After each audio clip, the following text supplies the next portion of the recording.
Hello everyone, good evening. আর আমাদের class 12 এর মাইসেলি গঠন আজকে আমরা মাইসেলি গঠনের ক্রিয়া কৌশলটা আজকে আমরা ডিসকাস করব বলেছিলাম। আগের দিন আমরা টাইপস অফ কোলয়েডস অব্দি পড়েছিলাম। তার মধ্যে মাল্টি মলিকিউলার, ম্যাক্রোমলিকিউলার, তারপর অ্যাসোসিয়েটেড কোলয়েড ছিল। সেই অ্যাসোসিয়েটেড কোলয়েড গুলোকেই তো আমরা মাইসেলি বলেছিলাম, তাই তো? আচ্ছা, আর মাইসেলি যে টেম্পারেচারের একটা একটা নির্দিষ্ট টেম্পারেচারের ঊর্ধ্বে মাইসেলি গঠিত হয় সেটাকে বলেছিলাম ক্র্যাফট টেম্পারেচার। আর আমরা আর একটা বলেছিলাম যে যে নির্দিষ্ট গাঢ়ত্বের ঊর্ধ্বে মাইসেলি গঠিত হয় সেটা হচ্ছে সিএমসি, মানে ক্রিটিক্যাল মাইসেলি কনসেন্ট্রেশন বলে তাকে। তাই তো, যেগুলো ইম্পর্টেন্ট ছিল আমাদের এমসিকিউ এর জন্য। চলো আজকে তাহলে আমরা ক্লাস 12 এর মেকানিজমটা পড়ে নিই মাইসেলি গঠনের। মেকানিজম ফর মাইসেলি গঠন সেটা দেখো। তো তার জন্য আমাদের কি করতে হবে না, মাইসেলি ফর্ম করার জন্য আমাদের let us take a soap solution. আমরা কি করলাম, এটা হচ্ছে মাইসেলি ফর্মেশনের একটা এক্সাম্পল হচ্ছে আমরা একটা সাবানের দ্রবণ নিলাম। ঠিক আছে, সাবান তোমরা সবাই ইউজ করো সাবান। এই সাবান আসলে কি জানো? সাবান হচ্ছে যে sodium or potassium salt of a higher fatty acid. ঠিক আছে, এটা হচ্ছে সোডিয়াম আর পটাশিয়াম লবণ, যেটা হচ্ছে মানে উচ্চ আণবিক গুরুত্ব বিশিষ্ট হয়। এটা খুবই উচ্চ আণবিক গুরুত্ব বিশিষ্ট ফ্যাটি অ্যাসিডের সোডিয়াম আর পটাশিয়াম লবণ হচ্ছে সোপ। তাদেরকে may be represented as RCOO minus Na plus. যেমন দেখো সোডিয়াম স্টিয়ারেট, এই আর এর জায়গায় যে গ্রুপটা বসেছে সেটা হচ্ছে দেখো CH3CH2 এর whole 16 COO minus Na plus. তাহলে এটা হচ্ছে একটা সোডিয়াম বা পটাশিয়াম লবণ। তাহলে এখানে কিন্তু K প্লাস যদি থাকতো সেটাও কিন্তু তাহলে পটাশিয়াম হতো, নামটা সোডিয়াম স্টিয়ারেট কিন্তু হতো না। তাহলে এরকম ভাবে এদেরকে আমরা সোপটাকে আর কি এরকম ভাবে রিপ্রেজেন্ট করতে পারি। এই আর এর জায়গায় যে গ্রুপটা বসেছে সেটা হচ্ছে CH3CH2 এর হোল 16, আর বাকিটা তো যেরকম ছিল CO মাইনাস Na প্লাস। তাহলে এটার একটা এক্সাম্পল হলো সোডিয়াম স্টিয়ারেট। সেটা হচ্ছে একটা major component of many bar soap, মানে বেশিরভাগ সাবানের ক্ষেত্রেই কিন্তু এই সোডিয়াম স্টিয়ারেট এটা হচ্ছে একটা মেজর কম্পোনেন্ট। ঠিক আছে, দেখো এখানে টোটাল স্ট্রাকচারটা দেওয়া আছে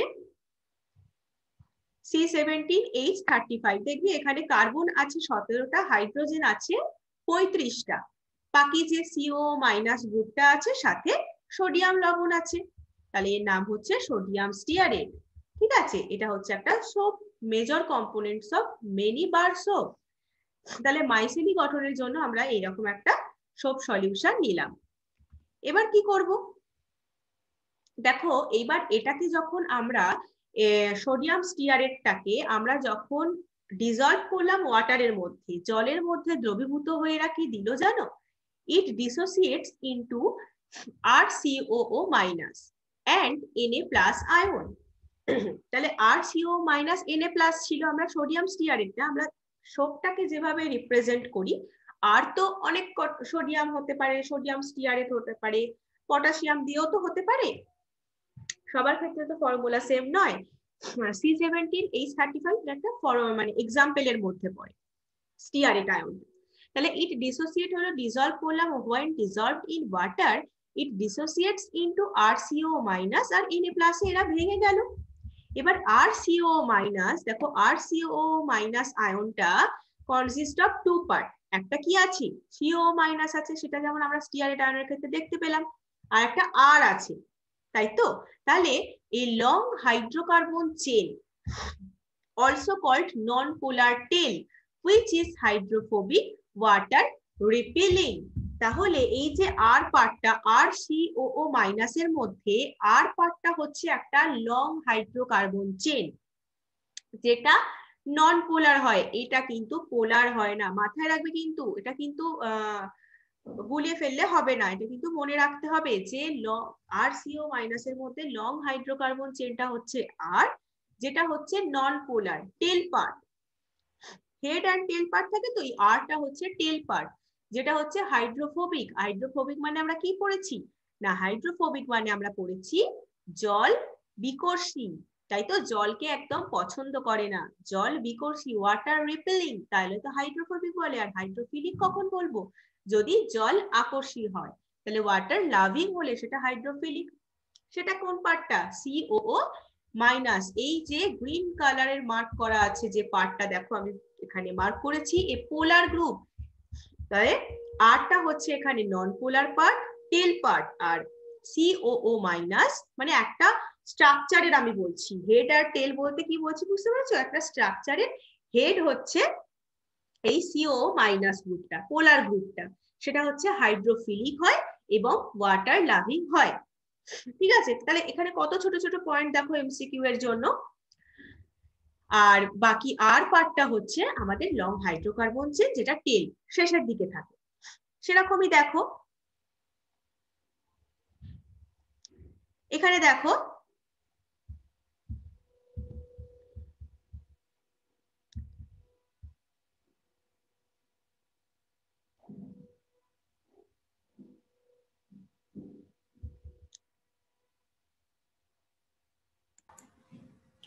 তাহলে হাইড্রোফোবিক টেল, দেখো এখানে স্টিয়ারেট আয়ন দিয়ে এক্সাম্পলটা দিয়েছে। এখানে দেখো হাইড্রোফোবিক যে পার্টটা আছে এখানে না, তাহলে এটা হচ্ছে জল বিকর্ষী, ওয়াটার রিপেলিং, আর হাইড্রোফিলিক হেড, তার মানে এটা পোলার পার্ট। এই যে COO মাইনাস, এটা হচ্ছে polar part, water loving hydrophilic head part. ঠিক আছে, এটা হচ্ছে হেড আর এটা হচ্ছে টেল পার্ট। এবার আসছি দেখো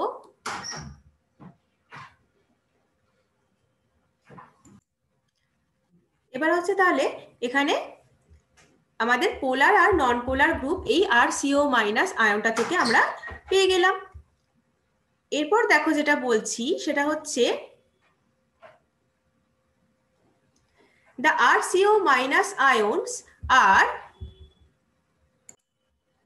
therefore present on the surface with their CO minus group in water। তাহলে এই যে RCO মাইনাস আয়নের CO মাইনাস গ্রুপটা কি আছে না, জলের দিকে পৃষ্ঠতলে জলের দিক করে আছে, জলের দিকে মুখ করে আছে, এটা তো জল আকর্ষী। আর hydrocarbon chain are staying away from it, ঠিক জলের বিপরীতে সজ্জিত হয়ে আছে হাইড্রোকার্বন চেনটা, কারণ কি এরা জল বিকর্ষী।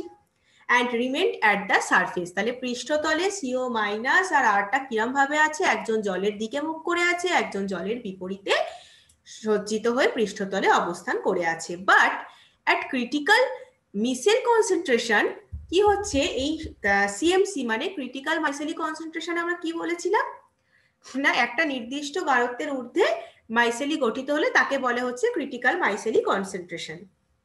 তাহলে কি হয় দেখো, the anions are pulled into the bulk of the solution, anions গুলো কি হয় দ্রবণের ভিতরের দিকে আকৃষ্ট হয়, অ্যানায়ন গুলো দ্রবণের ভিতরের দিকে আকৃষ্ট হয়, তাই তো, and aggregate to form a spherical shape, and জোটবদ্ধ হয়ে কি করে, এগ্রিগেট করা মানে জোটবদ্ধ হওয়া, জোটবদ্ধ হয়ে একটা স্ফেরিক্যাল শেপ মানে গোলাক আকৃতি গঠন লাভ করে।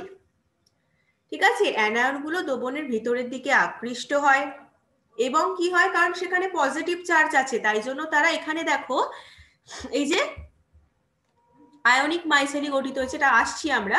তাহলে এগ্রিগেট, তাহলে আয়নায়ন গুলো কি হয়, ভেতরের দিকে যেহেতু পজিটিভ চার্জ হয় আছে, তাই জন্য দ্রবণের ভিতরের দিকে আকৃষ্ট হচ্ছে, তার ফলে কি হচ্ছে, এরা জোটবদ্ধ হয়ে একটা গোল আকৃতি গঠন লাভ করছে with their hydrocarbon chain pointing towards the center of the sphere। তাহলে গোলকের কেন্দ্রে হাইড্রোকার্বন চেন আছে, মানে আর যেটা আমরা নন পোলার পার্ট করলাম, এন্ড শুধু নন পোলার নয়, এরা হাইড্রোফোবিক হয়, দ্যাট মিনস ওয়াটার রিপেলিং, জল বিকর্ষী হয়।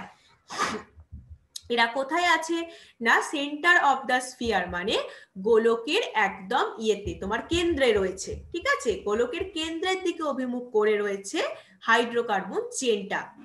and COO minus part remaining outward on the surface of the sphere. তাহলে COO মাইনাস পার্টটা কোথায় রয়েছে, একদম সারফেসের বাইরে, গোলকের সারফেসের বাইরে, গোলকের পৃষ্ঠতলের বাইরের দিকে অভিমুখ করে রয়েছে COO মাইনাস পার্টটা। ঠিক আছে, এই যে এগ্রিগেটটা তৈরি হয়েছে, এই যে জোটবদ্ধ হয়ে একটা গোলক আকৃতি গঠন করছে, এটাকে কি বলে? আয়নিক মাইসেলি। ইম্পর্টেন্ট, এটা কিন্তু খুব ইম্পর্টেন্ট এমসিকিউ এর জন্য। তাহলে এই পার্টটা তোমাদের পুরোটা পড়তে হচ্ছে, সেই জন্য আমি আলাদা করে এখানে কিছু মার্ক করিনি। Aggregate thus formed is known as ionic miceli। তাহলে এই যে আয়নিক মাইসেলি গঠিত হয়েছে, এই জোটবদ্ধটাকেই বলছে, জোটবদ্ধ হয়েছে, জোটবদ্ধ আকৃতি যে গঠন হয়েছে সেটাকেই বলছে আয়নিক মাইসেলি। এই মাইসেলিটা প্রায় 100 আয়ন কন্টেন করতে পারে, ঠিক আছে? 100টার মতন আয়ন এরা কন্টেন করতে পারে। Similarly in case of detergent, আমরা সোপের ক্ষেত্রে বলছিলাম, যেমন ধরো সোডিয়াম স্টিয়ারেট, তেমনি সোডিয়াম লাউরিয়াল সালফেটের ক্ষেত্রে দেখো CH3CH2 এর হোল 11 SO4 মাইনাস Na+। এখানে তাহলে কি পোলার গ্রুপ হচ্ছে এখানে SO4 মাইনাস, তাই তো? কারণ COO মাইনাসের জায়গায় এখানে SO4 আছে, SO4 মাইনাস হচ্ছে এখানে তাহলে আমাদের পোলার group.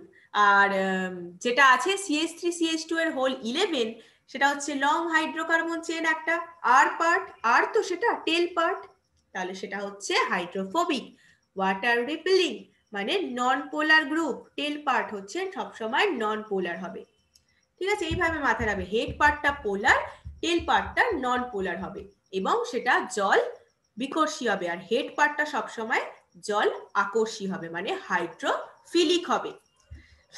Hence, the mechanism of the micelle formation here also is same at that soap.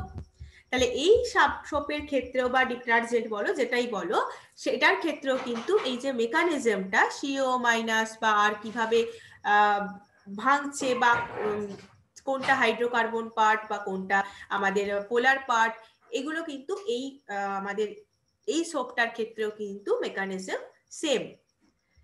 Next আছে দেখো আমাদের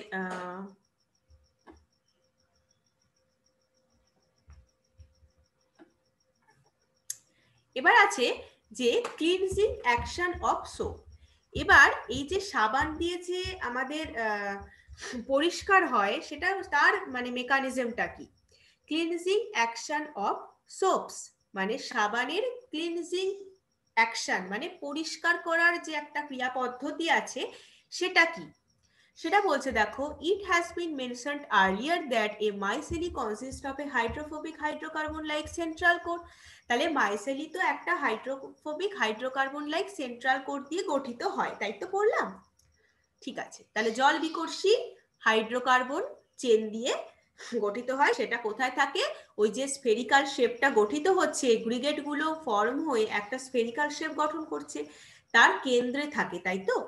হাইড্রোফোবিক হাইড্রোকার্বন চেন মানে আর ওই স্ফেরিক্যাল যে শেপটা হচ্ছে তার কেন্দ্রে থাকে, কেন্দ্রের দিকে মুখ করে থাকে।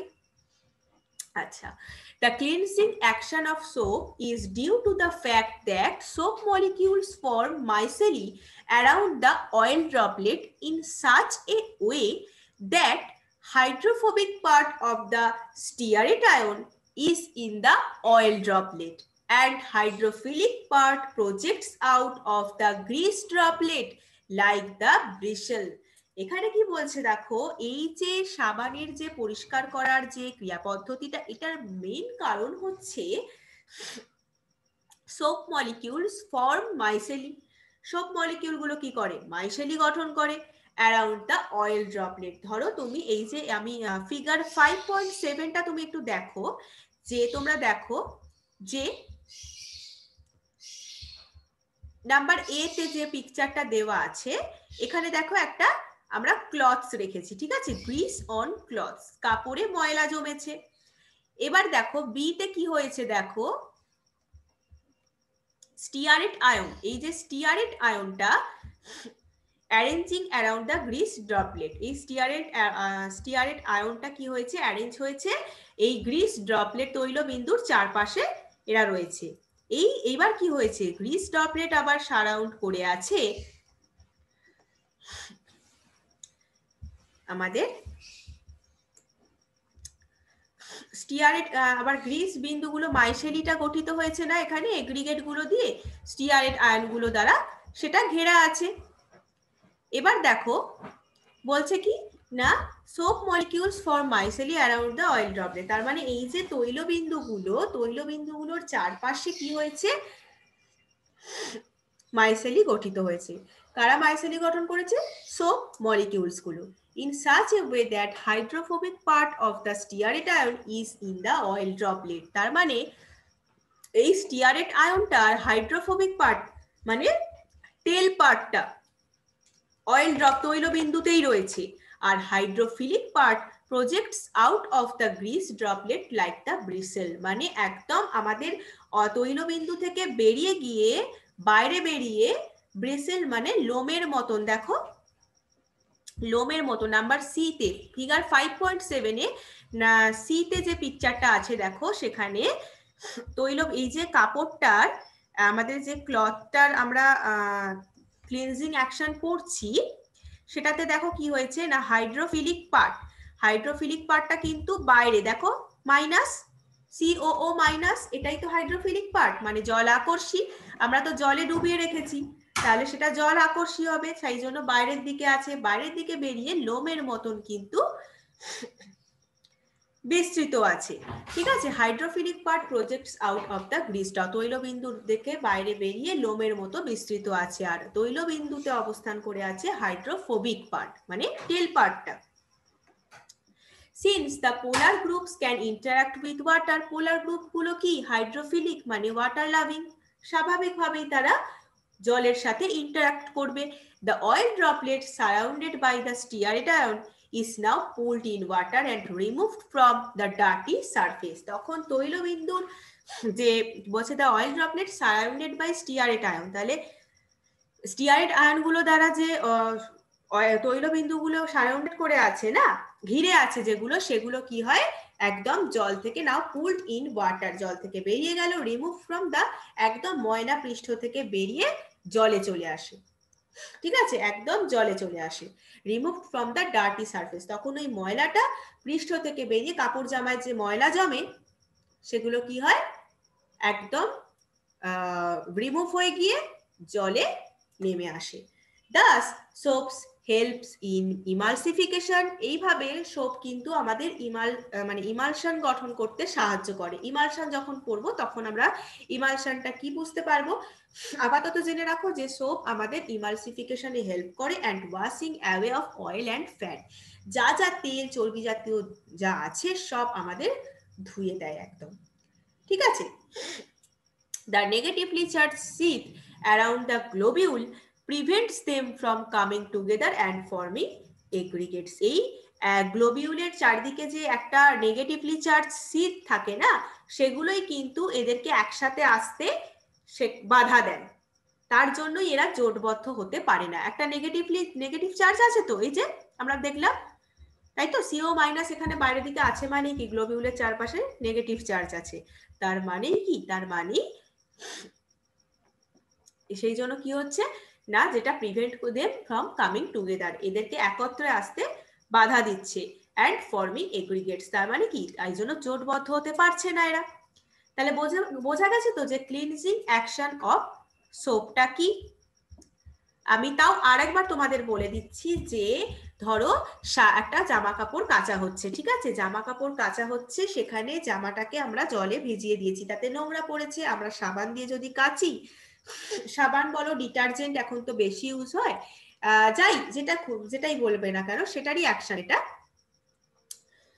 সব মলিকুল গুলো কি করে মাইসেলি গঠন করে ওই আমাদের কাপড় জামার উপর যে ময়লা পড়েছে তার চারদিকে, সেটাকে আমি অয়েল ড্রপলেট বলছি।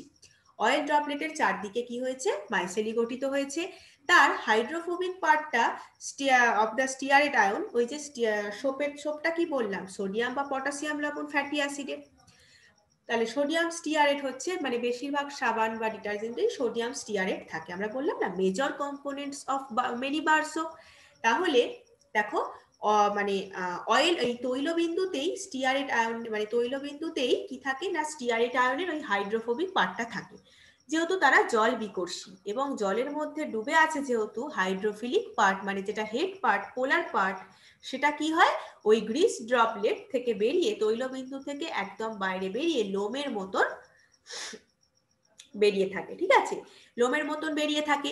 লোমের মতন বেরিয়ে থেকে কি করে, তারা তো হাইড্রোফিলিক, তাই তো, তারা জল আকর্ষী, তখন তারা ওয়াটারের সাথে সেই পোলার গ্রুপটা মানে হাইড্রোফিলিক গ্রুপটা ইন্টারঅ্যাক্ট করছে। তার ফলে কি হচ্ছে না, ওই ইন্টারঅ্যাক্ট করার ফলেই কি হচ্ছে না, যা যা ময়লা ছিল তোমাদের কাপড় জামাতে, ওই বা আমাদের সবারই কাপড় জামাতে যা যা ময়লা ছিল সব কি হয়, বেরিয়ে একদম জলে চলে আসে, ঠিক আছে।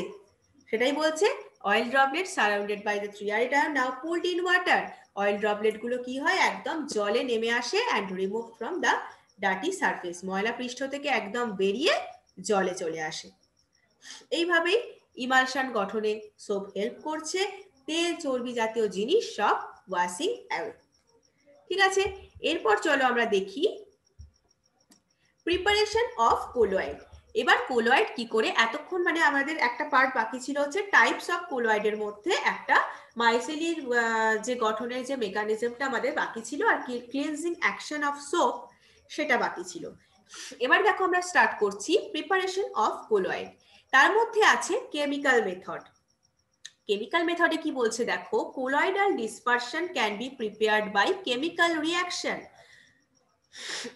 কোলয়েডীয় দশা কিভাবে, মানে কেমিক্যাল কিছু রিঅ্যাকশনের মাধ্যমে একটা কোলয়েডীয় দশা বিস্তৃত তন্ত্র তুমি তৈরি করতে পারো, ঠিক আছে। তার জন্য কি দরকার, chemical reaction leading to formation of molecule by double decomposition, oxidation, reduction, hydrolysis. তাহলে ডবল ডিকম্পোজিশন মানে আমাদের দুবার বিয়োজন হচ্ছে, ডিকম্পোজিশন মানে কি, বিয়োজন, তাহলে দ্বিবিয়োজন, অক্সিডেশন, জারণ, বিজারণ, রিডাকশন, হাইড্রোলাইসিস, আদ্র বিশ্লেষণ, এইদের মাধ্যমে, এই যে প্রসেসগুলোর মাধ্যমে ফরমেশন অফ মলিকিউল মানে অণু তৈরি হচ্ছে।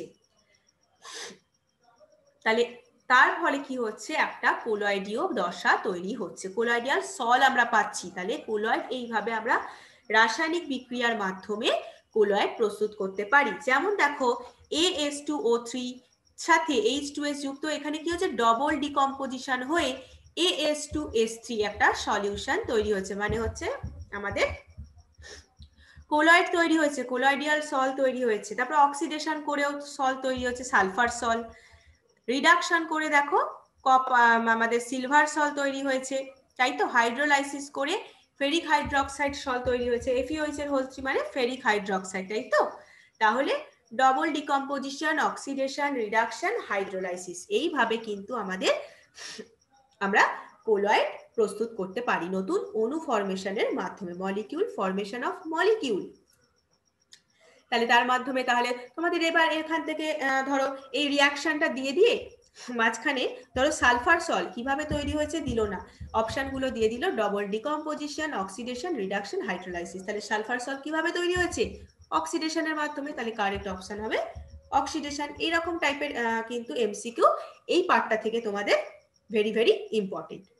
এটা হচ্ছে তাহলে আমাদের প্রিপারেশন অফ কোলয়েডের নাম্বার 1 মেথড, সেটা হচ্ছে কেমিক্যাল মেথড গেল, যেটা কেমিক্যাল রিঅ্যাকশনের মাধ্যমে হয়। নেক্সট আছে দেখো preparation of colloid. Preparation of কোলয়েডের নাম্বার 2 প্রসেস হচ্ছে electrical disintegration or Bredig's arc method. এটা কি দেখো, this process involves dispersion as well as condensation. Dispersion মানে কি, বিভাজিত হচ্ছে, আবার কন্ডেনসেশন মানে কি, ঘনীভূত হচ্ছে। তাহলে বিভাজিতও হয়ে যাচ্ছে, আবার একসাথে ঘনীভূতও হয়ে যাচ্ছে। তাহলে this process involves dispersion as well as condensation. এইটা কিন্তু ভীষণ ইম্পর্টেন্ট তোমাদের এনইটি বা জেইর জন্য।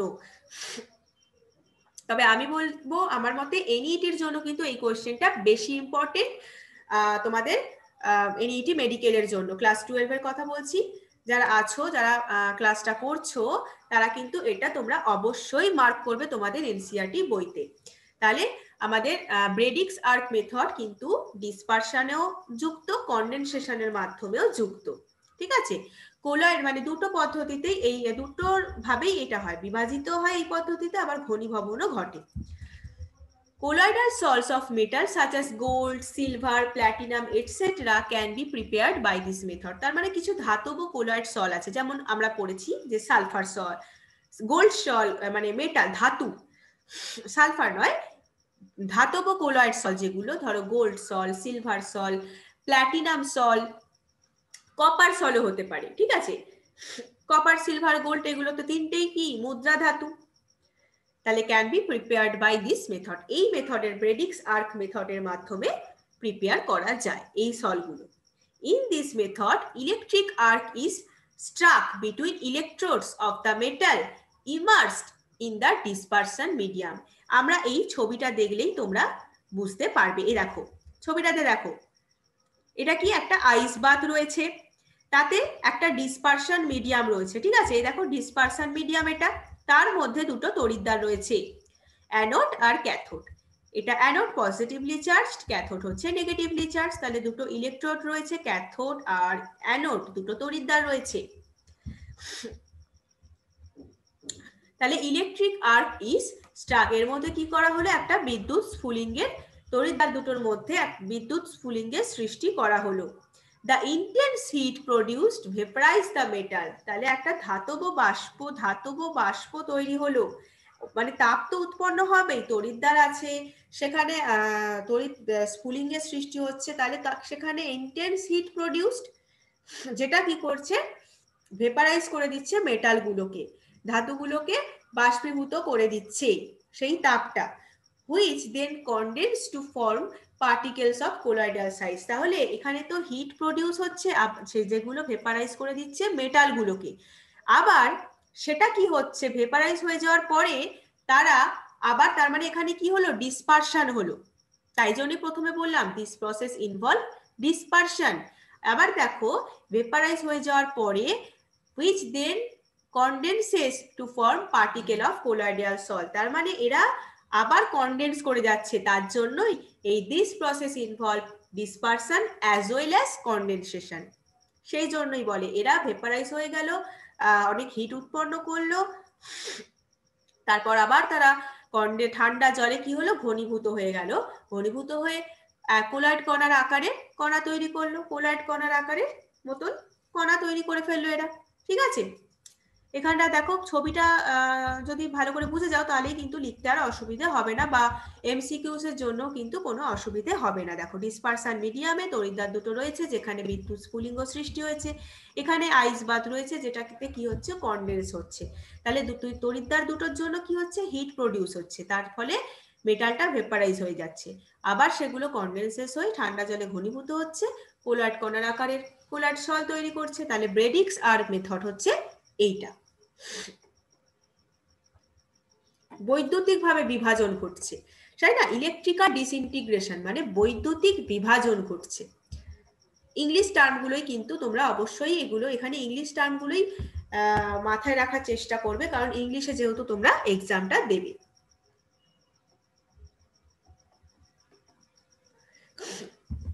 বাংলায় কোশ্চেনে মানে বেঙ্গলি কোশ্চেনে যখন তুমি অনুবাদগুলো দেখবে না ইংলিশ থেকে, কোশ্চেন পেপারে বুঝতেই পারবে না তোমার, তখন দেখবে আস্তে আস্তে পড়তে পড়তে ইংলিশটাই কিন্তু তোমাদের ইজি হয়ে যাবে। চলো নেক্সট প্রিপারেশন হচ্ছে পেপটাইজেশন। পেপটাইজেশন কিভাবে করা হয়, may be defined as the process of converting a precipitate into colloidal sol. তাহলে একটা অধক্ষেপকে আমি কোলয়েডাল সলে পরিণত করব by shaking it with dispersion medium in the presence of a small amount of electrolyte. তাহলে কি বলছে না, কিছু সামান্য পরিমাণ তড়িৎ বিশ্লেষ্যের উপস্থিতিতে কি করা হয় না, কিছু সামান্য পরিমাণ তড়িৎ বিশ্লেষ্যের উপস্থিতিতে তোমাদের ডিসপারশন মিডিয়াম মানে কি বিস্তার মাধ্যম, বিস্তার মাধ্যমে কিছু সামান্য পরিমাণ তড়িৎ বিশ্লেষ্য মানে in the presence of a small amount of electrolyte উপস্থিতিতে কি হয় না, ওই এটাকে ঝাঁকালে তখন কি হয়, process of converting a precipitate, তাহলে ওই অধক্ষেপটা কোলয়েডাল সলে পরিণত হয়। কিছু পরিমাণ তাহলে তড়িৎ বিশ্লেষ্য পরিমাণ যোগ করে ঝাঁকালে, বিস্তার মাধ্যমে অবশ্যই ঝাঁকালে কি হবে না, অধক্ষেপটা কোলয়েডাল সলে কনভার্ট হয়ে যাবে। তাই ইলেকট্রোলাইট, যে ইলেকট্রোলাইটটা আমরা ইউজ করব তড়িৎ বিশ্লেষ্যটা এই পারপাসের জন্য, সেটাকে বলবো আমরা পেপটাইজিং এজেন্ট মানে অপলয়ক। হ্যাঁ, পেপটাইজেশন হচ্ছে অপলয়ন, এর বাংলাটার থেকে দেখছো তো মানে ইংলিশটাই কতটা ইজি, পেপটাইজেশন। আর ইলেকট্রোলাইট যেটা ইউজ হচ্ছে আমাদের এই পদ্ধতির জন্য তাকে বলবো পেপটাইজিং এজেন্ট।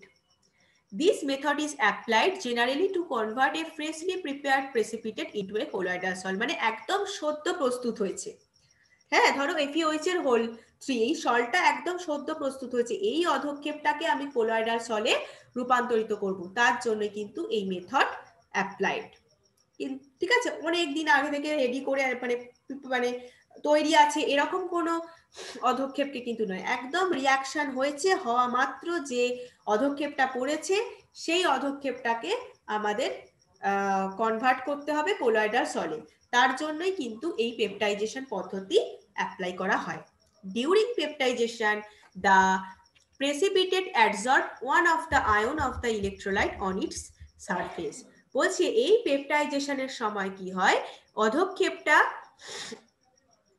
মানে ওই তড়িৎ বিশ্লেষের একটা আয়নকে ওই সারফেসে তো থাকে পৃষ্ঠতলে, অধিশোষকের পৃষ্ঠতলে থাকা ওই তড়িৎ বিশ্লেষের একটা আয়নকে অধক্ষেপটা অধিশোষিত করে নেয় যখন পেপটাইজেশন হচ্ছে।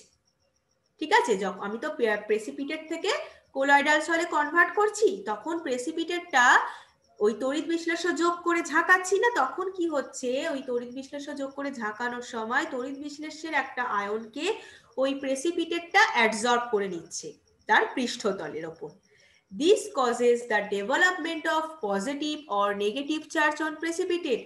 এবার যখন তড়িৎ বিশ্লেষের একটা আয়নকে সে অ্যাবজর্ব করে নিচ্ছে প্রেসিপিটেটটা, তাহলে প্রেসিপিটেটটা কি হচ্ছে, পজিটিভ বা নেগেটিভ চার্জ যুক্ত হয়ে যাচ্ছে, তার মধ্যে একটা পজিটিভ বা নেগেটিভ চার্জ ডেভেলপ করছে, which ultimately break up into smaller particle of the size of a colloid।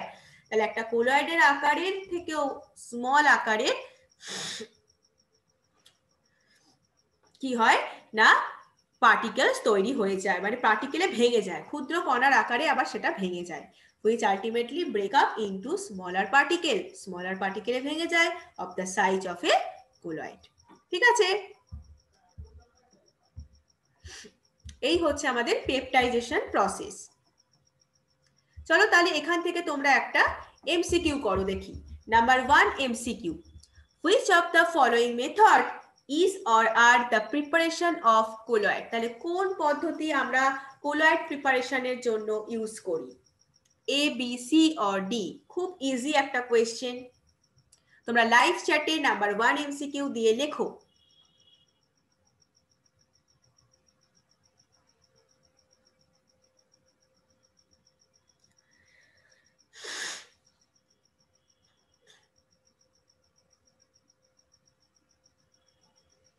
তাহলে আমাদের খুব ইজি একটা কোশ্চেন এমসিকিউ ছিল হচ্ছে যে কোন মেথডটা প্রিপারেশনের জন্য কোলয়েড প্রিপারেশনের জন্য ইউজ করি আমরা, একদম ঠিক, সেটা হচ্ছে 1 D, Bredig's arc method, peptization, chemical method, এই তিনটে মেথডই তো আমরা পড়লাম, তাহলে তিনটে পদ্ধতি কিন্তু আমরা ইউজ করি, তাহলে 1 ডি হচ্ছে কারেক্ট অপশন।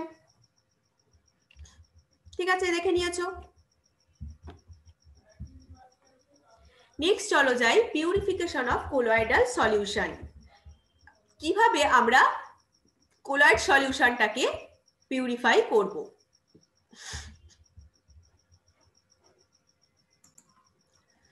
তাহলে আমাদের এই যে কোলয়েডাল সলিউশন আমরা প্রিপেয়ার করলাম তাকে একদম আমরা পিউরিফাই করব কিভাবে, কিভাবে তাকে বিশুদ্ধ করব। এবার দেখো, colloidal solution when prepared generally contain excessive amount of electrolyte and some other soluble impurities। তাহলে যখন colloidal solution prepare হচ্ছে তখন সে এক্সেসিভ অ্যামাউন্ট অফ ইলেকট্রোলাইট, তার মানে আমি তো ইলেকট্রোলাইট মানে তড়িৎ বিশ্লেষ্য সামান্য পরিমাণ যোগ করছি, বিস্তার মাধ্যমে যোগ করেই তো তাকে সেট করছি মানে ঝাঁকাচ্ছি, তাহলে কিছু excessive amount of electrolyte colloidal সলিউশনে থেকে যাচ্ছে, আবার কিছু সলিউবল ইমপিউরিটিসও থেকে যাচ্ছে, দ্রবণীয় যে অশুদ্ধিগুলো সেগুলোও তো থেকে যাচ্ছে, সেগুলোকে আমাকে পিউরিফাই করতে হবে, তাই তো, তবেই তো একটা পিউরিফাইড কোলয়েডাল সলিউশন পাবো। কিভাবে পাবো, while the presence of traces of electrolyte is essential for the stability of the colloidal solution. কি বলছে, একটা মানে কিছু পরিমাণ তড়িৎ বিশ্লেষ্যের উপস্থিতি, ট্রেসেস অ্যামাউন্ট অফ ইলেকট্রোলাইট, তার মানে কিছু সামান্য পরিমাণ তড়িৎ বিশ্লেষ্যের উপস্থিতি কিন্তু মানে কোলয়েডাল সলিউশনের আমাদের স্টেবিলিটির জন্য, স্থায়িত্বের জন্য কিন্তু প্রয়োজনীয়, কিছু সামান্য পরিমাণ। But large quantities coagulate it, large quantity হলে কি হয়, সেটা কি করে, কোয়াগুলেট করে দেয়, তাকে না কোলয়েডাল সলিউশনটাকে তঞ্চিত করে দেয়, কিন্তু আমাদের সামান্য পরিমাণ দরকার। লার্জ কোয়ান্টিটি হলেই ওই কোলয়েডাল সলিউশনটা কোয়াগুলেট করে যাবে। It is therefore necessary to reduce the concentration of these soluble impurities to a requisite minimum. তাহলে আমাকে একটা কি করতে হবে, এটাই প্রয়োজনীয় যে আমাকে ওই যে সলিউবল ইম্পিউরিটিস গুলো আছে না, ওগুলোর কনসেন্ট্রেশনটাকে আমাকে রিডিউস করতে হবে, মানে কমিয়ে দিতে হবে। তার গাঢ়ত্ব যদি আমি কমিয়ে দিই, মানে কনসেন্ট্রেশন যদি রিডিউস করে দিই, তাহলে কি হবে, সেটা একটা মানে স্মল অ্যামাউন্টে থাকবে। The process used for reducing the amount of impurities to a requisite minimum, এই যে অ্যামাউন্ট অফ ইম্পিউরিটিসটা আমরা একটা রিকোয়েস্টিক মিনিমামে রিডিউস করে দিচ্ছি, এই যে প্রসেসটাকে বলছি পিউরিফিকেশন অফ কোলয়েডাল সলিউশন। ঠিক আছে, এটার জন্য আবার কিছু মেথডস আছে। তার মধ্যে দেখো ফার্স্ট মেথড হচ্ছে আমাদের ডায়ালাইসিস।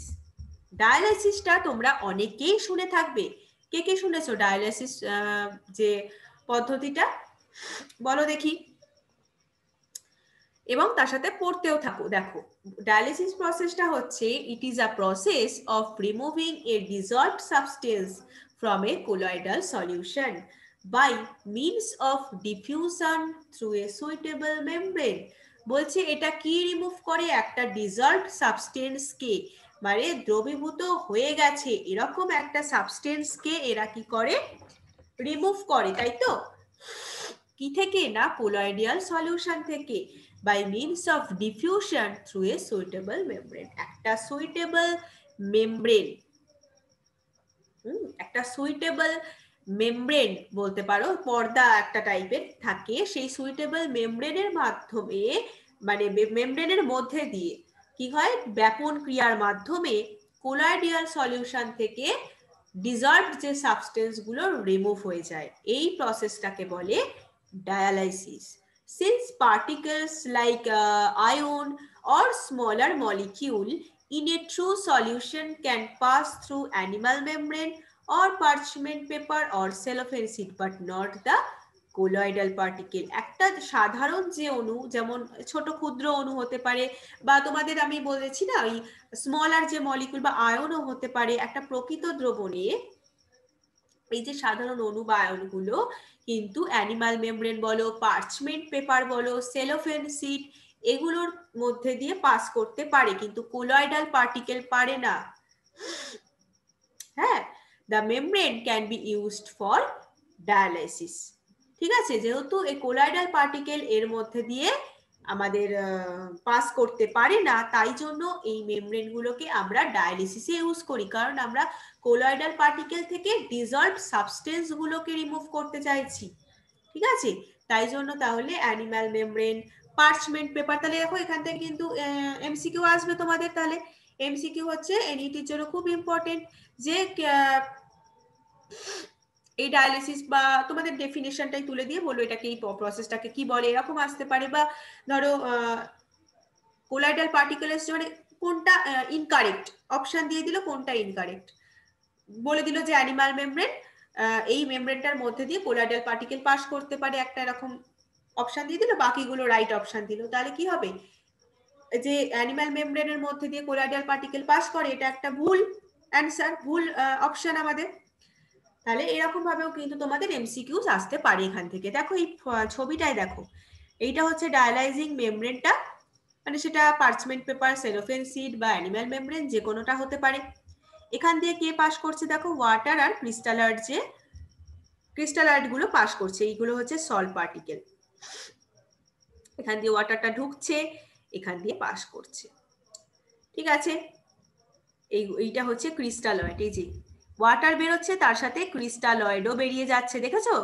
এমন একটা মেমব্রেন যে আমাদের ইমপিউরিটিস গুলো বেরিয়ে যাচ্ছে এখান দিয়ে। তাহলে কোলয়েডাল সলিউশন থেকে আমি, এটা হচ্ছে সল্ট পার্টিকেল, তাহলে কোলয়েডাল সলিউশন রয়েছে এর মধ্যে, এগুলো এখানে থাকছে, থেকে যাচ্ছে তো এগুলো এখানে এর মধ্যে, আর এই ডায়ালাইজিং মেমব্রেনের মধ্যে দিয়ে এখান দিয়ে ওয়াটার আর ক্রিস্টালয়েড গুলো বেরিয়ে যাচ্ছে, এটাকে বলছে ডায়ালাইসিস প্রসেস। আর একটা প্রসেস আছে, সেটা হচ্ছে ইলেকট্রোডায়ালাইসিস। ইলেকট্রোডায়ালাইসিস বলতে কি বোঝায় দেখো, হয়তো তোমরা বুঝতে পারছো যে ইলেকট্রো মানেই আমরা কিছু তড়িৎ ইউজ করছি, তাই তো, ইলেকট্রিক কিছু ইউজ করছি। হ্যাঁ, ঠিক কথাই। দেখো, ordinary the process of dialysis is quite slow. হ্যাঁ, এই ডায়ালিসিস প্রসেসটা একটু slow. It can be made faster, এটাকে আমি কি করে ফাস্টার করব? By applying an electric field. তাহলে আমি একটা ইলেকট্রিক ফিল্ড মানে কি আসছে, ইলেকট্রোডস গুলো আসছে, ক্যাথোড অ্যানোড চলে আসছে। If the dissolved substance in the impure colloidal solution is only an electrolyte, কিন্তু আমি এটাকে ফাস্টার করার জন্য এই ডায়ালিসিস প্রসেসটাকে কি অ্যাপ্লাই করব? ইলেকট্রিক ফিল্ড অ্যাপ্লাই করব, তড়িৎ ক্ষেত্র যুক্ত করব। কিন্তু কখন? সেটা যদি dissolved substance in the impure colloidal solution, ওই যে ইমপিওর বা অশুদ্ধ যে কোলয়েডাল দ্রবণে যে ডিজলভড সাবস্টেন্স গুলোকে আমি ক্লিয়ার করতে চাইছি, সেগুলো যদি অনলি ইলেকট্রোলাইট থাকে, তখনই কিন্তু এই ইলেকট্রোডায়ালিসিস প্রসেসটা আমরা অ্যাপ্লাই করব। বোঝা গেল? The process is then named electrolysis. The colloidal solution is placed in a bag of suitable membrane while pure water is taken outside. বলছে colloidal solution is placed in a bag of suitable membrane. একটা suitable membrane এর কি হয় না, ব্যাগে কি হয় না, আমরা colloidal solutionটা আছে, পিওর ওয়াটার হচ্ছে নেওয়া হয়েছে একদম বাইরে। এই দেখো, এই যে ব্যাগটা হচ্ছে এইটাকে বলছে। তাহলে সুইটেবল মেমব্রেন, তার মধ্যে আমাদের কোলয়েডাল সলিউশনটা হচ্ছে, তোমরা পিকচারটায় দেখো, কোলয়েডাল সলিউশনটা এর মধ্যে আছে, আর পিওর ওয়াটার কি আছে তার বাইরে, এই যে ব্লু যে মার্কগুলো করা আছে এগুলো ওয়াটার, এখানে অ্যারো দিয়ে লেখাই আছে, এখান দিয়ে জল যাচ্ছে। Electrodes are fitted in the compartment. দেখো ফিগার 5.10, এটা আমরা দেখো ইলেকট্রোড এখানে পজিটিভ, এটা হচ্ছে নেগেটিভ, তার মানে এর ভেতরে কি আছে, এদিকে নেগেটিভ এদিকে positive. The ion present in the colloidal solution migrate out oppositely charged electrode. তাহলে এখানে কি হচ্ছে দেখো, এই যে মাইগ্রেট আউট করে যাচ্ছে আয়নগুলো যে প্রেজেন্ট আছে কোলয়েডাল সলিউশনের মধ্যে, সেগুলো মাইগ্রেট আউট করে যাচ্ছে অপোজিট চার্জ। তাহলে মানে যে কোলয়েডাল সলিউশনে যে আয়নগুলো ধরো যেগুলো নেগেটিভলি চার্জড, এই যে দেখো এখানে নেগেটিভ সাইন আছে দেখতে পাচ্ছ, আর এদিকে পজিটিভ আছে, আর আমরা যে ইলেকট্রোড গুলো অ্যাড করেছি এদিকে অ্যানোড আছে এদিকে ক্যাথোড আছে।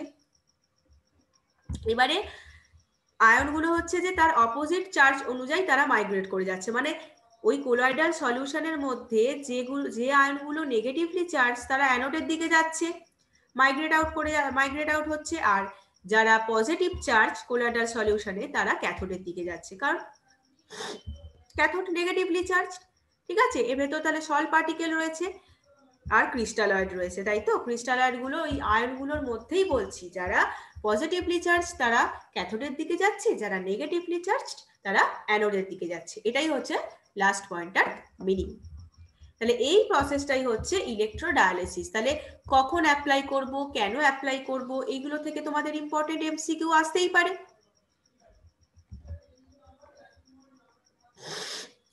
এছাড়া আর একটা যেটা আছে সেটা হচ্ছে দেখো আলট্রা ফিল্ট্রেশন, এর মাধ্যমেও কিন্তু আমরা আমাদের এই কোলয়েডটাকে পিউরিফাই করতে পারি। সেটা হচ্ছে ultra filtration is the process of separating the colloidal particle from the solvent and soluble solute present in the colloidal solution by specially prepared filter। কি বলছে না, এই কোলয়েডাল সলিউশনে উপস্থিত যে সলভেন্ট বা মানে দ্রাবক এবং সলিউবেল সলিউট মানে দ্রবণীয় যে দ্রাবগুলো, মানে সলিউবেল মানে কি, দ্রাব্য যে দ্রবগুলো, তাই তো, দ্রবীভূত হয় যেগুলো, সলিউবেল। সেগুলোর মধ্যে আমি সেগুলোকে সেপারেট করব।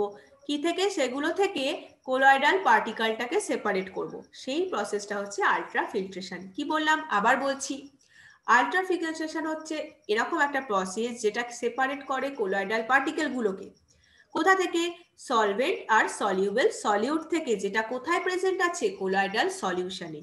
ঠিক আছে? কিসের মাধ্যমে? স্পেশালি প্রিপেয়ার্ড ফিল্টার, কিছু স্পেশাল ভাবে প্রিপেয়ার করা ফিল্টার পেপারের মাধ্যমে, which are permeable to all substances except the colloidal particle। তার মানে কোলয়েড পার্টিকেল গুলোকে তো মানে এমন এমন হতে হবে যাতে কোলয়েড মানে সব আর মানে কোলয়েড পার্টিকেল ছাড়া আর সব সাবস্টেন্স পারমিয়েবল হবে, মানে ভেদ্য হবে, ভেদ করে যেতে পারবে মেমব্রেনটাকে ভেদ করে।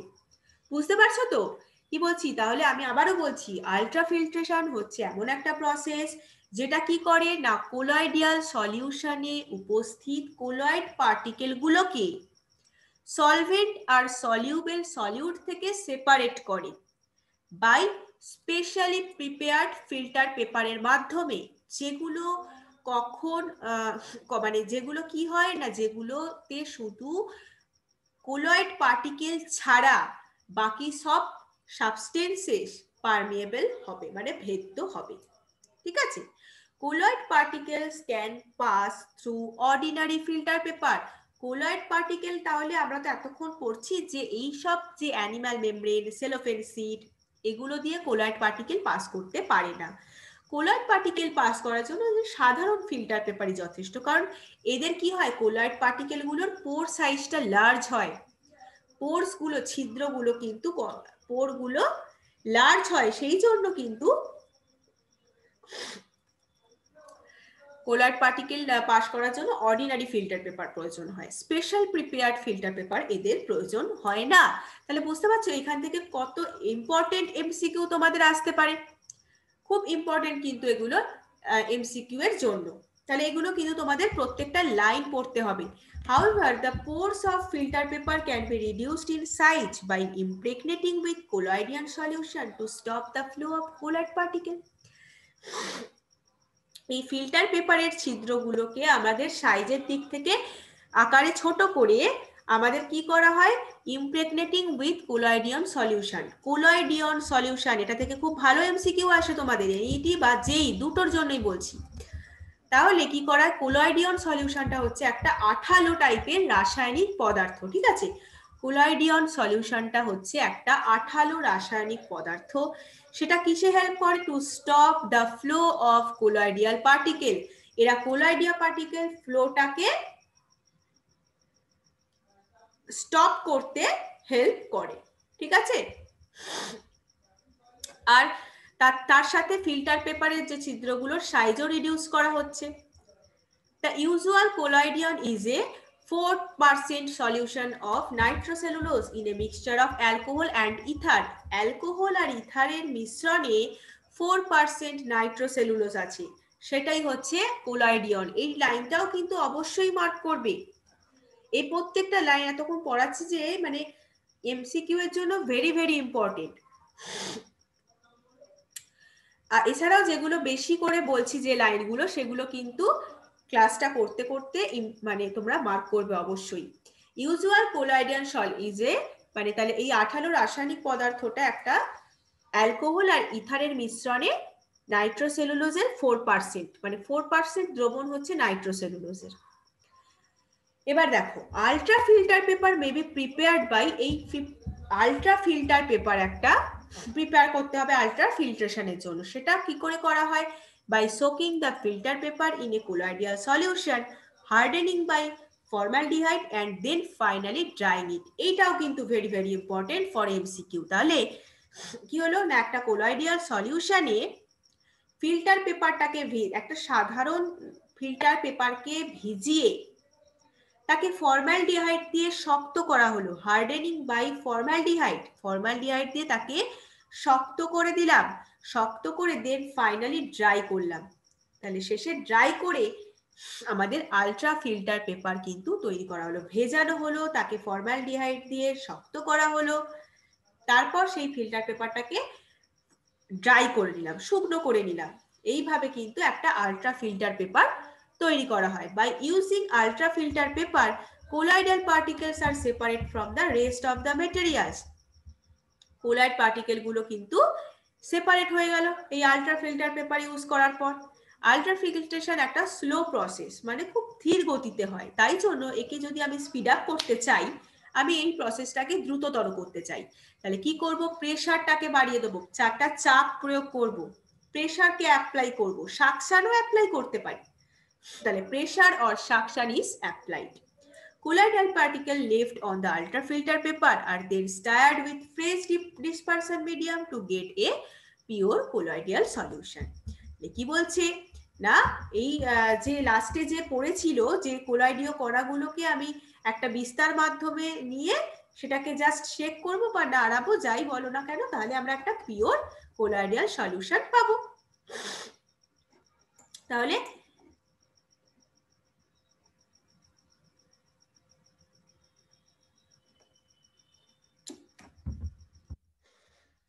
তাহলে এই আমাদের নাম্বার 2 এমসিকিউ। সেটা হচ্ছে যে which of the following process is involved in Brennig's arc method? আমাদের এমসিকিউ 2, লাইভ চ্যাটে তোমরা ঝটপট উত্তর দাও।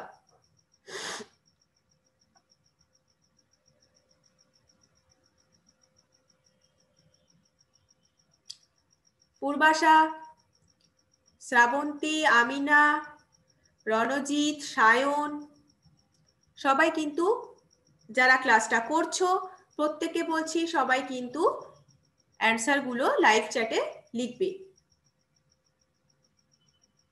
তাহলে which of the following process is involved in the Brennig's arc method? কোন প্রসেসটা ইনভলভ আছে? আমরা Brennig's arc মেথডে পড়েছি এ, বি, সি না D? Only dispersion, only condensation, dispersion as well as condensation নাকি ডিফিউশন?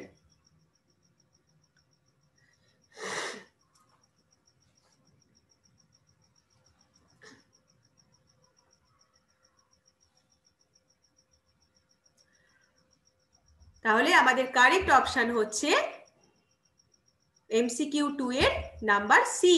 সি হচ্ছে correct option. Which of the following is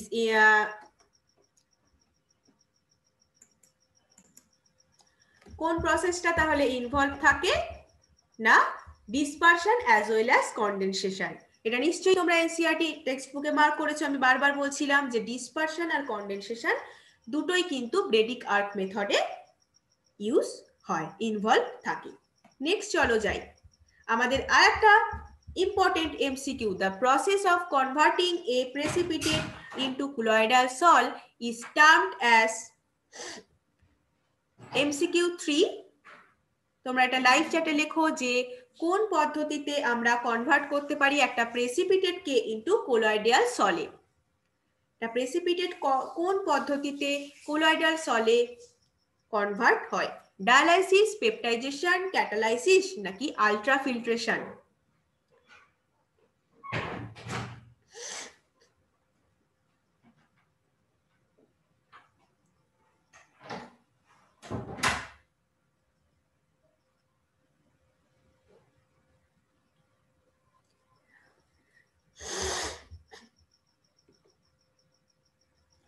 তাহলে পেপটাইজেশন, পেপটাইজেশন পদ্ধতিতেই তো বললাম যে প্রেসিপিটেটটাকে আমরা colloidal সলে কনভার্ট করি।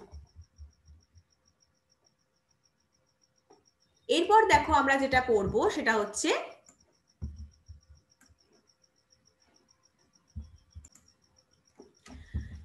এবার যেটা পড়বো আমরা প্রপার্টিজ অফ colloidal সলিউশন। তাহলে আমাদের প্রপার্টিজ গুলো কি কি colloidal সলিউশনে, কি করে আমাদের colloidal ধর্মগুলো কি কি? নাম্বার 1 হচ্ছে কলিগেটিভ প্রপার্টিজ, মানে সংখ্যাগত ধর্ম, কলিগেটিভ প্রপার্টিজ। দেখো এখানে কি হয়, colloidal particles being bigger aggregates, the number of particles in a colloidal solution is comparatively small as compared to a true solution। বলছে colloid পার্টিকেল গুলো তো জোটবদ্ধ হয়ে থাকে, জোটবদ্ধ হওয়ায় number of particle in colloidal solution, মানে colloidal সলিউশনের কণা সংখ্যাটা কি হয়, কম্পারেটিভলি স্মল হয় প্রকৃত দ্রবণের তুলনায়। ঠিক আছে, Haynes the values of colligative properties are of small order as compared to values shown by true solution at same concentration। বলছে একই গাঢ়ত্বে প্রকৃত দ্রবণের মানটা কিন্তু মানের থেকে কম, মানে কম্পেয়ার করে দেখা গেছে যে প্রকৃত দ্রবণের মানের থেকে একই গাঢ়ত্ব কিন্তু একই গাঢ়ত্বে সেম কনসেন্ট্রেশনে ট্রু সলিউশনের মানে প্রকৃত দ্রবণের মানটার তুলনায় ওই তোমার ভ্যালুজ অফ কলিগেটিভ প্রপার্টি সংখ্যাগত ধর্মের মান, যেমন সংখ্যাগত ধর্ম বলতে osmotic pressure, lowering in vapour pressure, depression in freezing point and elevation in boiling point, এগুলো থেকেও কিন্তু ইম্পর্টেন্ট এমসিকিউ আসতে পারে তোমাদের কলিগেটিভ প্রপার্টির মধ্যে। এই সেকেন্ড পয়েন্টটার কথা বলছি, সেকেন্ড পয়েন্টটা অবশ্যই মার্ক করবে। তাহলে সংখ্যাগত ধর্মের মানটা কি হয় না প্রকৃত দ্রবণের ভ্যালুর থেকে কম হয়, ছোট হয়, একই গাঢ়ত্ব কিন্তু সেম থাকা সত্ত্বেও। দেখো নাম্বার 4 এমসিকিউ করে ফেলো দেখি। The value of which of the following property is higher for true solution then colloidal solution? The value of which of the following property is higher for the true solution than colloidal solution? এই সবে আমরা পড়লাম যেটা colligative প্রপার্টিতেই রয়েছে।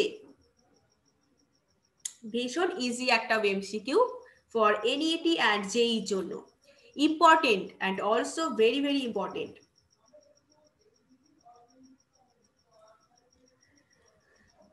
তাহলে the value of which of the following property প্রত্যেকটাই হবে, তাই তো? আমাদের অ্যান্সার হচ্ছে vapour pressure, osmotic pressure, freezing point, তাই তো আমরা পড়লাম অল অফ দিস। এই যে আমি দেখিয়েও দিচ্ছি, এই যে আমরা পড়লাম osmotic pressure, freezing point, vapour pressure আর বয়লিং পয়েন্ট, চারটে অপশন তো দেওয়া যায় না, একটা তো তোমাকে অল অফ দিস দিতে হবে, তাই জন্য ওটা দিয়েছে। ঠিক আছে, তাহলে অল অফ দিস হচ্ছে, তাহলে নাম্বার 4 এর ডি হচ্ছে কারেক্ট অ্যান্সার। নেক্সট দেখো টিন্ডাল এফেক্ট। টিন্ডাল এফেক্ট বলতে কি বোঝায় দেখো, if a homogeneous solution placed in dark is observed in the Tyndall এফেক্টও কিন্তু আমাদের কোলয়েডের একটা, কোলয়েডাল সলিউশনের একটা ভেরি ভেরি ইম্পর্টেন্ট প্রপার্টিজ। কি বলছে দেখো, if a homogeneous solution placed in dark is observed in the direction of light it appears clear. আগে বলে নি তারপর আমি তোমাদের বুঝিয়ে বলছি। and if it is observed from a direction at right angle to the direction of light beam it appears perfectly dark। কি বলছে না, একটা যদি একটা হোমোজেনিয়াস সলিউশন মানে কি সমসত্ব মিশ্রণ, মানে তরলে তরলে বা কঠিনে কঠিনে মিশ্রণ এরকম, ঠিক আছে? হোমোজেনিয়াস গ্যাসের সাথে গ্যাসের মিশ্রণ, তাহলে সেটা হোমোজেনিয়াস। যদি আমি অন্ধকারে রেখেছি ধরো সেই সমসত্ব দ্রবণটাকে বা হোমোজেনিয়াস সলিউশনটাকে আমি অন্ধকারে রেখেছি, যেটা অবজার্ভ করছি আলোর গতিপথ অনুযায়ী, যদি আলোর গতিপথ মানে কি স্ট্রেট লাইন, আলোর গতিপথ অনুযায়ী যদি অবজার্ভ করি ইট অ্যাপিয়ার্স ক্লিয়ার, সেটা একদম পরিষ্কার দেখাবে। But if it is observed from a direction at right angles to the direction of the light beam, মানে আলোর গতিপথের সাথে লম্বভাবে অবস্থান করে যদি পর্যবেক্ষণ করি, তাহলে it appears perfectly dark, তখন কিন্তু একদম পুরো অন্ধকারময় দেখায়, তখন কিন্তু ক্লিয়ার দেখা যায় না। এই দেখো এই ছবিটাতে দিয়েছে না লাইট সোর্স, এখান থেকে লাইট ফেলেছি, কোলয়েডাল সলিউশন রয়েছে, আমরা মাইক্রোস্কোপ, এখানে আমাদের চোখ, আমরা চোখ দিয়ে দেখছি মাইক্রোস্কোপে স্ক্যাটার্ড লাইটটা। যদি আমি আলোর গতিপথে দেখি তাহলে আমি ক্লিয়ার দেখতে পাবো, যদি আলোর গতিপথের সাথে রাইট অ্যাঙ্গেলে দেখি মানে লম্বভাবে যদি দেখি তাহলে কিন্তু আমাদের কি হবে, আমরা পারফেক্টলি ডার্ক দেখবো। সেকেন্ড পয়েন্ট দেখো, colloidal solution viewed in the same way may also appear reasonably clear or translucent by the transmitted light। এই যে একটা লাইট ট্রান্সমিটেড হচ্ছে তার মাধ্যমে আমরা colloidal সলিউশনটাকে সেম ওয়েতেই আমরা ক্লিয়ার দেখতে পাচ্ছি বা ট্রান্সলুসেন্ট ভাবে দেখতে পাচ্ছি, স্বচ্ছভাবে দেখতে পাচ্ছি, অ্যাপিয়ার হচ্ছে। But they show a mild to strong opalescence, মানে তারা একটা when viewed at the right angle to the passage of light, যখন আমরা আলোর গতিপথে দেখছি তো ক্লিয়ার দেখতে পাচ্ছি, ওটাই বলছে জাস্ট, কিন্তু যখন আমরা আলোর গতিপথের সাথে লম্বভাবে দেখছি তখন কি হচ্ছে, হালকা থেকে গাঢ় বর্ণময়তা একটা প্রদর্শন করে। So a mild to strong opalescence মানে হালকা থেকে গাঢ় একটা বর্ণময়তা প্রদর্শন করে। That is, the path of the beam is illuminated by a bluish light. তার মানে আলোর গতিপথটা একটা নীল আলো দ্বারা আলোকিত হয়। illuminated by a bluish light, path of the beam বলছে, তাহলে আলোর যে গতিপথটা কি হয়, illuminated হয় by a নীল লাইট, নীল আলো দ্বারা আলোকিত হয়। This effect was first observed by Faraday and later studied in detail by Tyndall and is termed as Tyndall effect। বলছে এটা ফার্স্ট দেখেছিলেন বিজ্ঞানী ফ্যারাডে, বাট তারপরে এটাকে বিভিন্নভাবে গবেষণা করে এত কিছু উনি এস্টাবলিশ করেছিলেন, কে না টিন্ডাল করেছিলেন, বিজ্ঞানী টিন্ডাল। অবজার্ভ করেছিলেন ফ্যারাডে, কিন্তু স্টাডি করেছিলেন এটাকে ডিটেলসে, এটাকে নিয়ে গবেষণাও করেছিলেন উনি হচ্ছে টিন্ডাল। তার নাম অনুসারে এটা Tyndall effect. The bright cone of the light is called Tyndall cone. এই যে পিকচারটায় দেখো, bright cone of the light is called Tyndall cone, এইটাকে বলছি আমরা টিন্ডাল কোন। একটা আলো টিন্ডাল কোন, কোন বলতে শঙ্কু টাইপের, দেখো শঙ্কুর আকারের নয়, ওই জন্য শঙ্কু বলছে, আলোর যে উজ্জ্বল শঙ্কুটাকে বলছে টিন্ডাল কোন। এই যে টিন্ডাল এফেক্টের কারণটা কি? Tyndall effect is due to the fact that colloidal particles scatter light in all direction in space. কোনো একটা স্পেসে স্থানে সব দিকে ছড়িয়ে পড়ে colloidal particle scatter light, মানে পার্টিকেলস গুলো সব দিকে বিচ্ছুরিত হয়, অল ডিরেকশনে স্ক্যাটার, আলোকে সব দিকে বিচ্ছুরিত করে কোনো স্থানে। এটাই হচ্ছে টিন্ডাল এফেক্টের কারণ। দিস স্ক্যাটারিং অফ লাইট, দেখো এবার কি হয় না, এরা সব দিকে ছড়িয়ে পড়ছে, মানে লাইটের বিচ্ছুরণটা কোলয়েডাল পার্টিকেল সব দিকে ছড়িয়ে দিচ্ছে। এই স্ক্যাটারিং অফ লাইটটা মানে এই আলোর বিচ্ছুরণটা illuminates the path of beam in the colloidal dispersion. এই যে কোলয়েডীয় বিস্তৃত তন্ত্রে কি হচ্ছে, তখন এই লাইটটা আলোটাকে আলোকিত করে, আলোর গতিপথটাকে আলোকিত করছে। এই যে আলোর বিচ্ছুরণটা সব দিকে, in all direction in space, সব দিকে যে যাচ্ছে, তার ফলে আলোর বিচ্ছুরণটা কি করছে, আলোর গতিপথকে আলোকিত করছে। কোথায় না কোলয়েডীয় বিস্তৃত তন্ত্রে। Tyndall effect can be observed during the projection of picture in the cinema hall due to scattering of light by dust and smoke particle present there. বলছে সিনেমা হলে যখন ছবিটাকে প্রজেক্ট করা হয় তখন কিন্তু টিন্ডাল এফেক্ট দেখা যায়। ডিউ টু কি জন্য জানো? স্ক্যাটারিং অফ লাইট, মানে আলোর বিচ্ছুরণ হচ্ছে এবং সেখানে তো প্রচুর ধুলো কণা বা ধোঁয়ার কণা প্রেজেন্ট আছে। প্রেজেন্ট থাকা অবস্থায় আলোটা বিচ্ছুরিত হচ্ছে ওই ধুলো কণা ধোঁয়া দ্বারা। পার্টিকেলস আছে তো, ডাস্ট, স্মোক পার্টিকেল, এগুলো কি, এগুলো তো কোলয়েডাল পার্টিকেল। তার ফলে কি হচ্ছে, লাইট স্ক্যাটার হচ্ছে, স্ক্যাটারিং অফ লাইট, তারপর আলোর বিচ্ছুরণ ঘটছে। হ্যাঁ, তার কারণেই তো আমি সিনেমা হলে কি হচ্ছে না প্রজেকশনে ছবি দেখতে পাচ্ছি।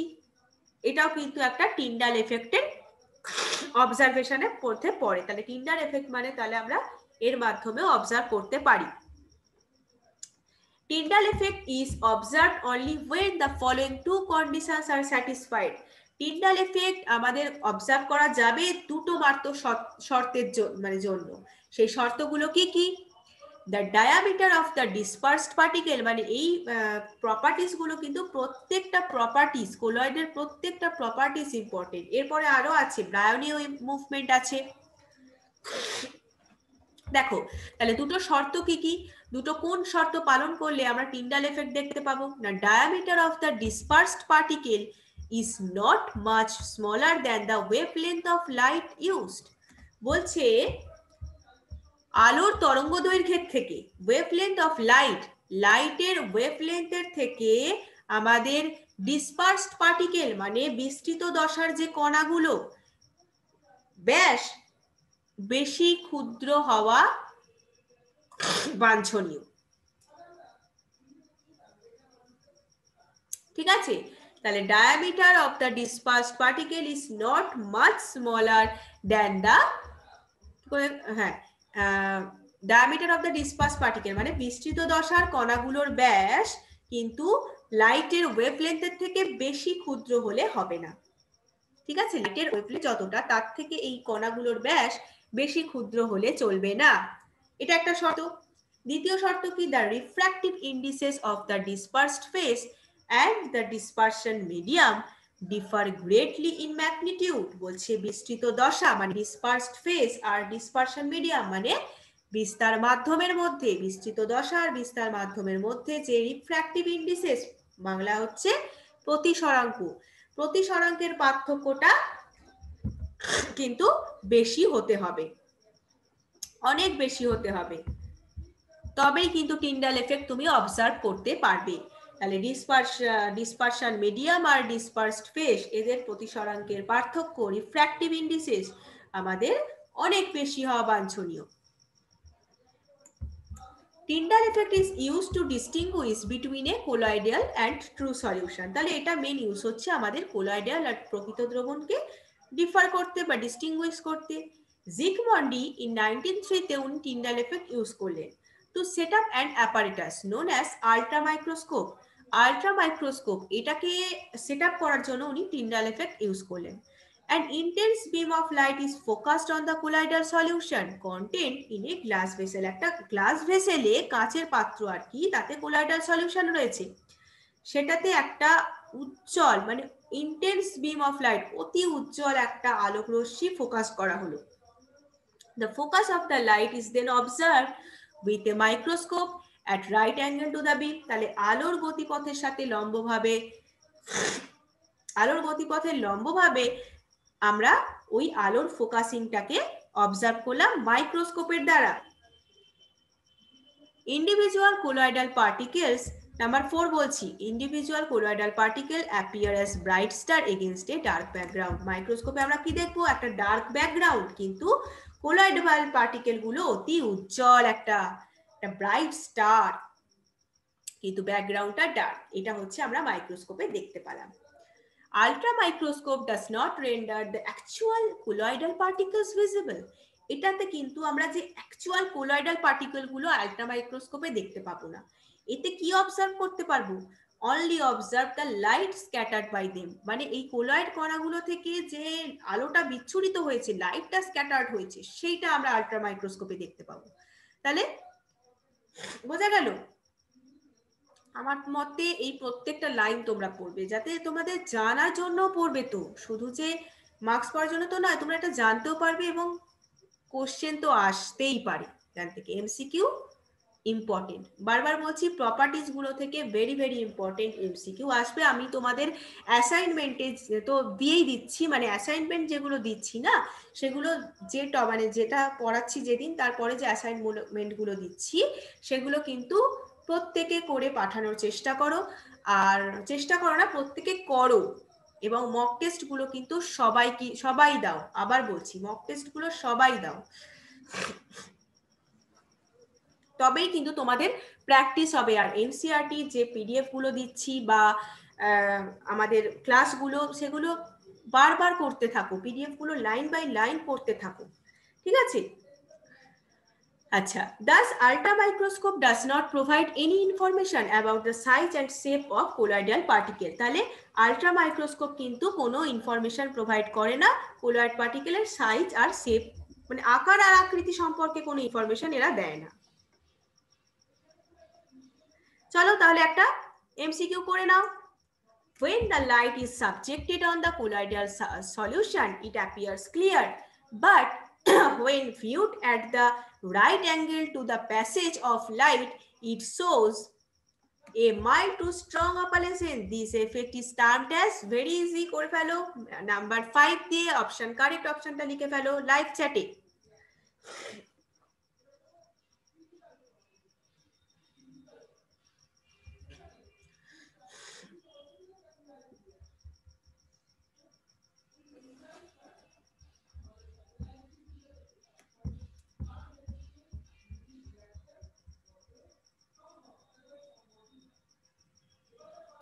তাহলে খুব ইজি একটা কোয়েশ্চেন, সেটা হচ্ছে 5 এর এ অপশন, টিন্ডাল এফেক্ট। আমরা এই মাত্র পড়লাম, টিন্ডাল এফেক্ট হচ্ছে কারেক্ট অ্যান্সার, 5 এর এ ইজ দ্য কারেক্ট। আরেকটা প্রপার্টিজ আছে দেখো, কালার। কালারের প্রপার্টিসটা দেখো কি বলছে। কালার হচ্ছে যে the color of the colloidal solution depends on the wavelength of light scattered by the dispersed particle. কিছু বিস্তৃত দশার যে কণাগুলোর দ্বারা বিচ্ছুরিত আলোর বিচ্ছুরণের যে বিচ্ছুরিত আলোর যে ওয়েভলেন্থটা সেটার উপর ডিপেন্ড করে কি না colour of the colloidal solution. কিসের উপর ডিপেন্ড করে? বিস্তৃত দশার মানে ডিসপার্সড পার্টিকেলের দ্বারা যে আলো বিচ্ছুরিত হচ্ছে তার ওয়েভলেন্থের উপর। এবার এই ওয়েভলেন্থ অফ লাইট আবার কিসের উপর ডিপেন্ড করে? Size and nature of the particle, পার্টিকেলের সাইজের উপর অ্যান্ড প্রকৃতি মানে নেচারের উপর। The color of colloidal solution also changes with the manner in which the observer receives the light. বলছে অবজারভার মানে একজন অবজার্ভ করছে যে সেই অবজারভার কোন আলোটাকে উনি রিসিভ করছেন সেটা নির্ভর করে কিসের ওপর? না কোলয়েডাল সলিউশন থেকে আগত কোন কালারকে সে দেখছে তার উপর ডিপেন্ড করে। দেখো for example a mixture of milk and water appears blue when viewed by reflected light. তুমি কোন আলোতে দেখছো? তুমি যদি প্রতিফলিত আলোতে দেখো, রিফ্লেক্টেড লাইট মানে প্রতিফলিত রশ্মি দ্বারা যদি দেখো, তাহলে দুধ আর জলের মিশ্রণটাকে তুমি নীল দেখছো। কিন্তু যখন when viewed by transmitted light, যখন বিচ্ছুরিত একটা আলোর দ্বারা তুমি দেখছো তখন কিন্তু তুমি সেটাকে রেড দেখবে। তাহলে কোন আলোর মাধ্যমে দেখছো সেটা ডিপেন্ড করছে, রিফ্লেক্টেড লাইটে বা ট্রান্সমিটেড লাইট কিসের মাধ্যমে দেখছো তার উপর কিন্তু কালার ডিপেন্ড করছে। যেমন finest gold sol is red in colour. হ্যাঁ, একটা প্রকৃত যে গোল্ড সলটা সলিউশন সেটা হচ্ছে রেড হয় কালারে, কিন্তু যত মানে কণার সাইজটা যত আমি ইনক্রিজ করব না তত সেটা পার্পেল হবে, তারপর ব্লু হবে, ফাইনালি গোল্ডেন হবে। আস্তে আস্তে কণার সাইজ বাড়াতে থাকবো, সেটা পার্পেল কালার আসবে, তারপর আস্তে আস্তে ব্লু আসবে অ্যান্ড ফাইনালি সেটা একদম গোল্ডেন কালারের হয়ে যাবে। নেক্সট দেখো আজকের আমাদের প্রপার্টিজ আরো আছে, কিন্তু আজকে আমরা এই পর্যন্ত পড়বো, সেটা হচ্ছে ব্রাউনিয়ান মুভমেন্ট অবধি পড়বো। প্রপার্টিজ অফ কোলয়েডাল সলিউশনের মধ্যে ব্রাউনিয়ান মুভমেন্ট হচ্ছে একটা very very very important topic for NEET and JEE MCQ এর জন্য। দেখো এটা কি বলছে, when colloidal solution are viewed under a powerful ultra microscope, তাহলে একটা পাওয়ারফুল আল্ট্রা মাইক্রোস্কোপ আমরা এইমাত্র পড়লাম।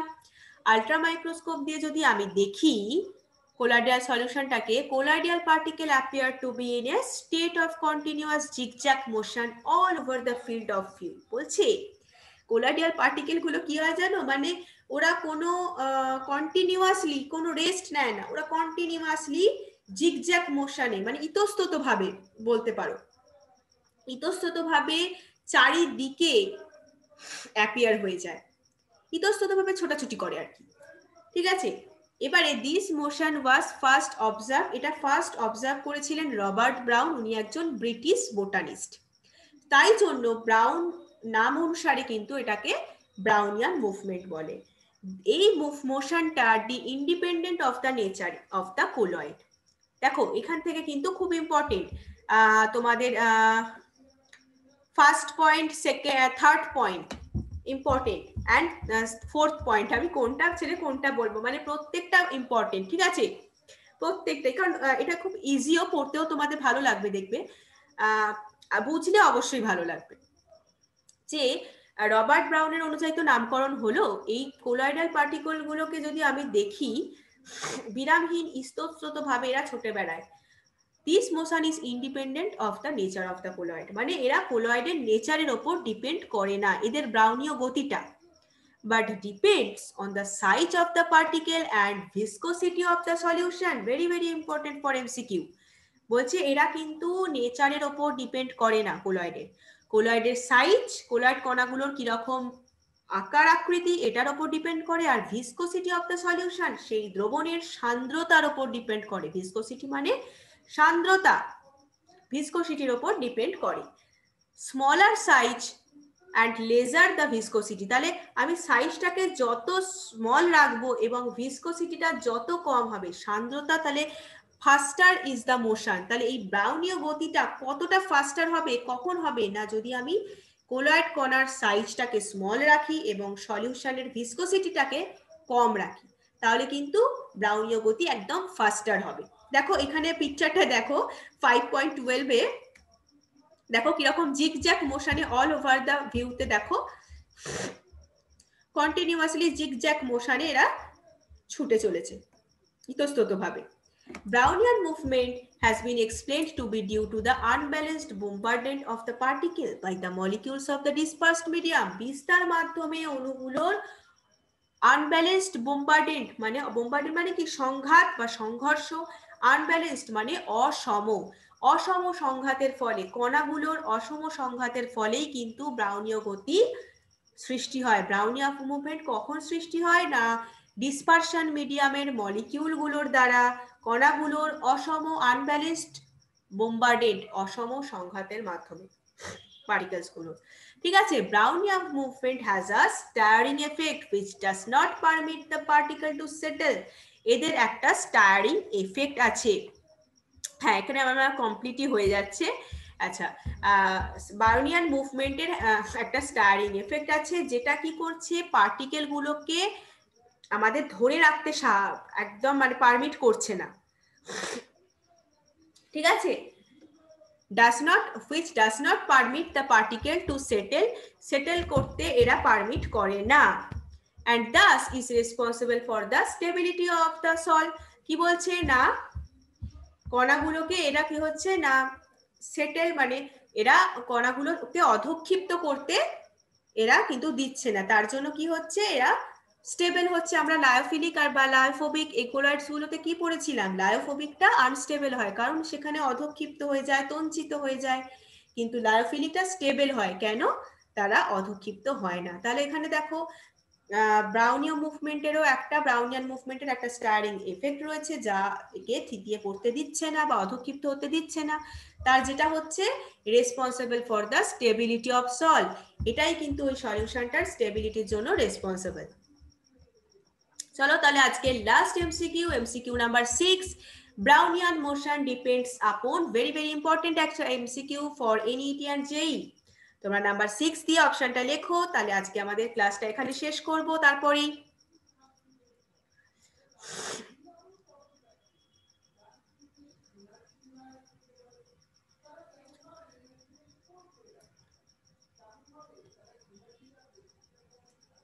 তাহলে ব্রাউনিয়ান মোশন কিসের উপর ডিপেন্ড করে, আমাদের নাম্বার অফ 6 এর ডি হচ্ছে correct option, size of the colloidal particle and viscosity of the solution. আমরা ব্রাউনিয়ান মোশনে পড়লাম তো, তাই সেটা কিন্তু নেচার সি তো রং অপশন, তাহলে কোলয়েডের প্রকৃতির উপর ডিপেন্ড করে না, size of the colloidal particle আর ভিসকোসিটির অফ দ্য সলিউশনের উপর ডিপেন্ড করে, তাই 6 এর D both A and B is the correct answer. ঠিক আছে, তাহলে আজকে আমরা এখানে ক্লাসটা শেষ করছি, কিন্তু কোলয়েডের প্রপার্টিজ এখনো আমাদের বাকি আছে, সেটা আমরা কিন্তু এক্সট্রা ক্লাস করব। আমি তোমাদের সেটা বলেও ছিলাম, হোয়াটসঅ্যাপে বলে দেব, কিন্তু টাইমের জন্য বলা হয়নি, টাইম অ্যাডজাস্ট হয়নি, তোমাদের অনুযায়ী আমি গ্রুপে বলে দেবো তোমাদের হোয়াটসঅ্যাপে। ঠিক আছে, তাহলে আজকে এই অবধি, চলো টাটা, good night, bye, thank you.